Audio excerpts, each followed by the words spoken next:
Hey everybody, in this video I'm going to be covering several various topics to help you prepare for the Revit Certified User Exam. So I thought instead of making, several small videos, I would kind of lump them all together into one video. So a lot of these topics are going to be random, but they're definitely items that you're going to need to know to be successful on the exam. So the first one is, it's going to ask you to place a dimension at given locations. And by given locations, I'm talking about whether it's the center of a wall, the face of a wall, to maybe the center of another wall, or maybe to a grid line, or to the center of a component. So to place dimensions, I'm going to go up to the Annotate tab. I'm going to click on Aligned. And then you notice you can place dimensions from your wall face to wall center lines. You can either do individual references, or you can do the entire wall if you want. So let's say if the question asks you to find the dimension of this wall right here, you could go up and click the entire wall and then click on wall faces. It would ask you for the outside dimension to the outside, and just click the wall and drag it up. So that's 27 feet, right? So let me get rid of that. And then, so another thing is it could ask you to find the dimension from maybe the outside face of this wall to the center of this door. So again, we can go up to Aligned. I probably don't want, you don't want to do the entire wall for this case. What I'd recommend is leaving it on individual references. And then it really doesn't matter what this is, because you can pick what you want to dimension. So let's say if I want a dimension from the outside of this wall, even if it was the center, I could still pick it. So the outside of the wall to the center of this door, and just kind of drag it down, right? So that's 2'3". So that's kind of what I would recommend, is leaving it on individual references, and then this right here doesn't really matter. So there's that. Also notice that let's say if you have a dimension here and it needs to be to the center of this wall instead of the face of it, you can just click the dimension here and click on this kind of dot right here where it says Move Witness Line. You can click it, and it's going to kind of toggle between the center, the inside face, the outside face, center again. Same thing. And if you want, let's say if I don't want it to be the center of this door, I want it to be over here on this face, you can just kind of click this and click this one and drag it over. There you go, like that. So you can drag these wherever you want to. If you want to measure it to the center of this desk up here, you can do that as well. So, and you could grab this thing and move it to the center of this chair if you need it to be. Just kind of move these around. So definitely going to need to know how to do that for the exam. So there's kind of case number one.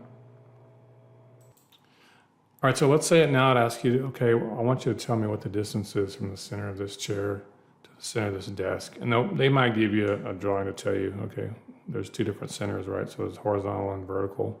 Let's just kind of figure out both. So if I just click on the chair, it's going to give me these temporary dimensions here. So this one is already located from the center of this chair, kind of this direction. So this one, I just need to click on this blue dot and just drag it, click and drag it to the center here. So I know that that's 19 feet 3. And then this dimension here is measuring to the center too, but I don't want it to be on this wall. I want it to be over here on this desk. So again, you just kind of click on the dot and drag it where you want it. So the center, the outside face, the inside face, wherever you need it to be. So I might click on this center here and let go. So that's 6 feet. So those, you're probably definitely going to see those on the exam. It might have you do some arrays or some copies or moves, and then tell you, and then ask you to tell the dimension from one of the items that you did to another item, just to make sure you did it correctly. But like I said, you're definitely probably going to see, you're definitely going to see something like that on the Certified User Exam. All right, so another really random question they could ask you, and I've seen it on previous tests, it asks you to find the Omniclass title of a component, or even the, let me find it, the heat transfer coefficient of an item. I know you've done that millions of times in class, right? Probably never. Anyway, so to find the heat transfer coefficient or the Omniclass of an item, you just click on the item. Let's say this door here. And then over in the edit type, down here, you see the physical properties. And then you see, so like the heat transfer coefficient over here is this gobbledygoo. The Omniclass title is down here under identity data. So that's going to be the Omniclass title of that door is doors. So yeah, those are kind of really random questions that they could ask you. And it's simple. It's super simple if you know where to find it. But if you've never done it before, it'll blow your mind. Like, what? What in the world? Anyway, so yeah, those are kind of how to find those.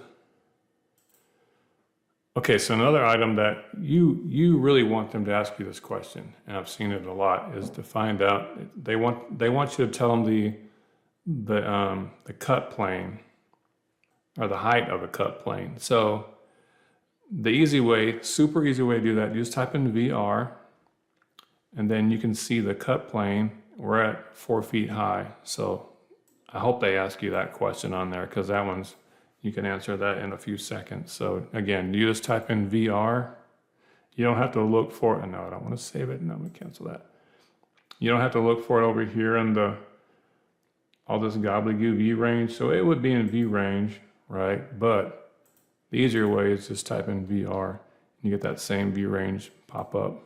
And you look at cut plane, 4 feet. All right, so there's that. Let me cancel out of this one. All right, so next is the align tool. So with the align tool, let's say that they want you to align the center of this. Let's say they want you to align the center of the chair to the center of the desk.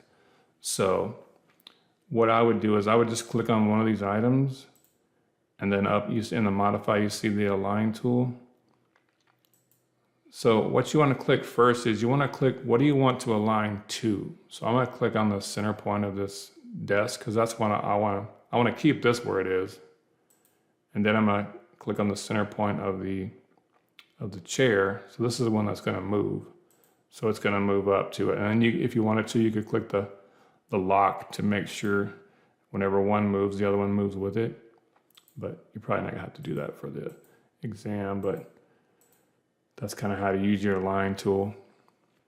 One of the questions is definitely it's going to make you or ask you to create a camera. So it'll tell you the eye location and then the target location. So let's say I wanted to make a camera from somebody kind of standing or sitting in the center of this desk looking at the teacher's desk, or whose ever desk that is.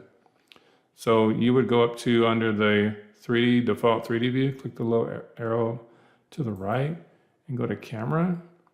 And so the first point is you're going to click where you want the camera to be located. So I want it to be located here. Let's just say somewhere in the center of this chair. And I want to move it. My target is going to be somewhere in the middle of this desk. And so that's kind of your camera view.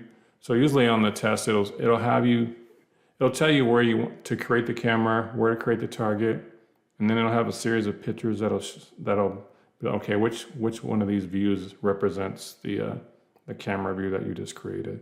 So you just kind of look at the choices and select the one that matches the view. So there's that one. All right, so the next thing is change the detail level. I don't want this camera. All right, so the detail level is going to be down here at the bottom left. So where you see detail level, there's 3 options you can choose: coarse, medium, fine. So you just kind of select the one that they're asking for.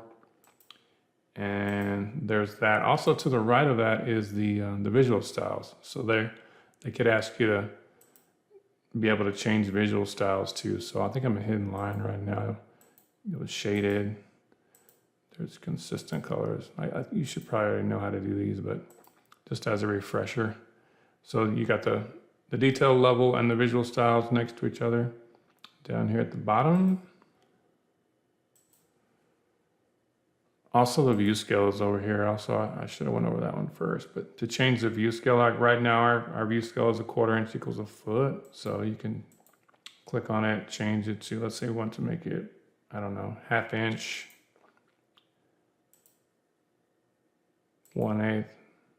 So yeah, there might be some questions or question that's going to ask you to change the view scale. So it's down here at the bottom left as well. Let me put it back on 1/4 inch.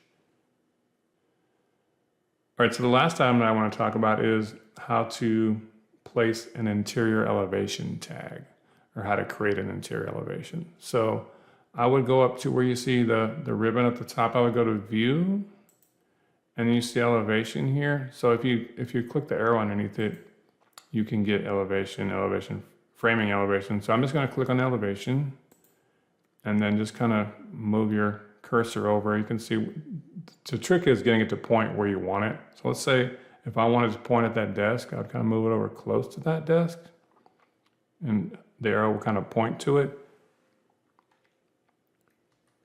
If you can't get to go where you want it, then hit the tab key and it'll kind of randomly kind of flip around. So if I want to create an elevation, look at that desk, I would just then left click when I get to where I want it. I'm going to right click cancel.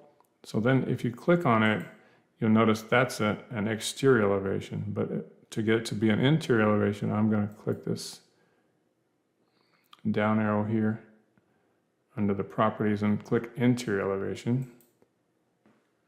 And so there's my interior elevation. And then to see what it looks like from the interior elevation, you can either click this little triangle here, double click it, and it'll kind of show you what the elevation is. It also creates your interior elevations down here under their normal elevation. So just click on the little plus symbol and that'll take you there as well. So there's definitely going to be a question on there to kind of show what you know about creating an interior elevation. So I know there's a lot of topics that I covered there. None of them are really too complicated. It's just knowing, if you know how to do it, you can get those really quickly. So that's kind of what your goal is. You want to be able to answer them quickly without kind of fumbling around the menus and trying to figure out how to do things. So I hope that helps. All right, peace.